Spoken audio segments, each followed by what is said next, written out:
Homilador ayol homiladorlik paytida, ya'ni bo'ynida bo'lib qolgan paytida, farzand ko'targan paytida sochini kesmoqchi bo'ldi misol.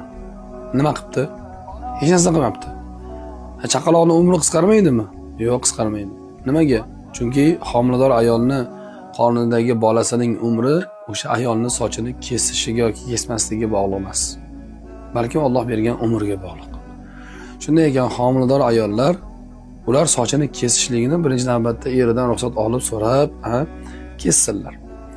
Lekin uni farzandini umriga ta'sir qilishligi to'g'risida hech qanaqa bir gap so'z bo'lishi mumkin emas. Bu ham bidat, xurofot, bu ham ilmsiz.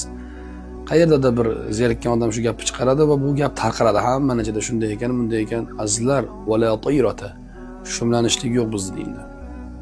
Nuqson bunaqa bo'larmikin, nuqson bunaqa bo'larmikin deyilmaydi. Bidat, xurofotlardan qochamiz.